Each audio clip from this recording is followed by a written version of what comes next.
Hi, I am super excited to be here with and honored to be here with you all. My name is Jet, and I am a first year student at Harvard College, and I've been organizing with this group for like about 4 months now, which is amazing. And I will be moderating the panel today, so I'm very excited to be here with you all again. And with that being said, um, we'll be hearing from Maria Luisa first today. So Maria Luisa holds a PhD in human geography from the Department of Philosophy, Literature, and Social Sciences at the University of Sao Paulo at Brazil, and is currently a research scholar at the Center for Place, Culture, and Politics at the Graduate Center for the City University of New York. Her research includes history and political economy of agriculture, food, land, and water systems, and she is an O expert trabalho in dela tem a ver com água, processes of temas, resistance by sistemas de rural água. social movements in Brazil and internationally. So her research on financial markets and land speculation includes building an international network of scholars and social movements throughout Latin America, North America, and Europe.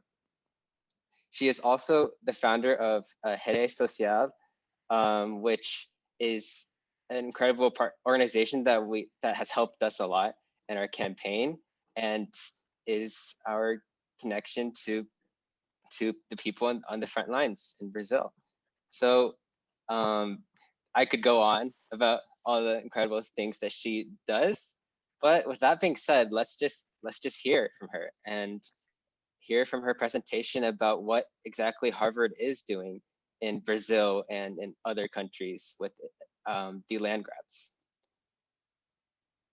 Thank you so much. I'm very happy to be here with all of you. Thank you so much to the amazing organizers, everyone who organized this event, and all the mobilization that is happening at Harvard University. This is very important. Harvard is a key player in this process of land grabbing around the world, and have a really important role to play in this campaign, in this struggle. My organization, the Network for Social Justice and Human Rights in Brazil, we started looking at this issue around 2012. We realized that after the economic crisis in 2008, the global economic crisis, we identified this tendency of financial capital migrating to speculate with farmland around the world, especially Empezamos después de la crisis económica de 2008. So Ocupando terras became a new rurais financial asset in global markets. And we identified two main players. One is TAA, which is a pension fund for most universities in the US. And TAA also receives funds from other pension funds in the US and in Europe and in Canada. And Harvard University, in its endowment, is also a major player in this process of speculating with farmland around the world. I don't even like to use the word investment to talk about this business, because investment has a positive connotation, and what the process of land grabbing is causing destruction, environmental destruction, displacement of rural communities. And even before we started to do field research with communities in Brazil, we knew two things. We knew that when large corporations set up funds to buy land around the world, that already drives up the price of land and puts communities at risk. Indigenous communities, peasants, and small farmers, not just in Brazil, but in other parts of the world as well. They become more vulnerable because of this new trend of speculation with farmland. We also knew that although the main goal is control over land, when these large corporations buy land in order to justify this business, they promote monocropping plantations of a few agricultural commodities. In Brazil, it's usually soy and sugarcane. And we know that large monocropping plantations have a huge impact on the environment. And actually, agribusiness is a main cause of climate change because of, they demand inputs that are based on fossil fuels. So, it's important also to link the land grabbing campaign with other campaigns around divestment from fossil fuels, because usually people are more familiar with that, but there is a really close connection between agribusiness and fossil fuels.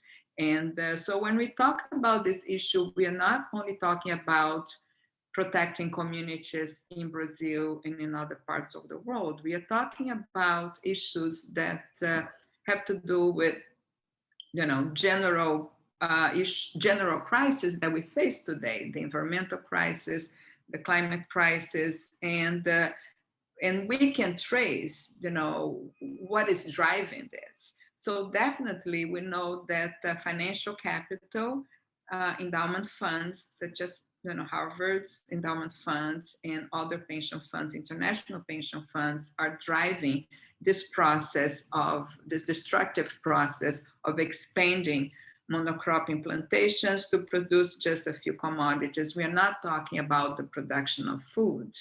And on the contrary, when you expand agribusiness, the impacts are huge in terms of the destruction of local food production, water sources, and pretty soon, after a few years, this is a risky business for clients of these institutions because of the destruction agricultural system that they produce. After a few years, the soil is destroyed, the water sources are polluted, you also destroy biodiversity. So the price of land starts to decrease. And as far as we know, Harvard has tried to sell some farms in Brazil, and apparently it's not having a very successful outcome from this business because the price of land tends to go down if the land is destroyed. So this poses a risk for the university, and in the case of pension funds such as TAA, it's also risky for clients of TAA. And that's why we are building a campaign to build solidarity here in the US, building a campaign with major institutions that are promoting this process. And of course, students, faculty have a key role to play. And we are also working closely with communities in Brazil. And Altamira is going to speak more about these impacts to resist this process. And so far, we also have been able, because of our research and our legal defense of these communities, several land titles have been canceled in Brazil because of suspicions of land grabbing, illegal land grabbing. And so the communities now are organizing to fight for collective land regularization because they have been living in these areas for several generations. And so this is a key moment to support communities to fight for land and to have the right to land. So I think that this is kind of a broad overview. And especially now, with the pandemic being directly connected with the loss of biodiversity. And in the case of Brazil, this process is happening in the Cerrado, which is the most biodiverse savanna in the world, where the most important Brazilian rivers have their springs. So it's an important source of water. The Cerrado is like an upside down forest because the trees are relatively short, but the roots go on and on and on for many kilometers. So it's a very important source of underground water. And any type of destruction, as we have seen, the fires, not just in the Amazon, but in the Cerrado, in Pantanal, in Brazil, that can change the climate in the whole hemisphere. It changes the rain cycles. And so the impacts are, are very serious for local communities, but we are talking about larger impacts as well in terms of health, in terms of climate change and the loss of biodiversity.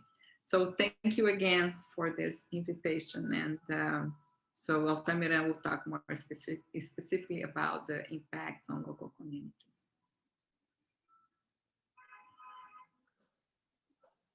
Amazing.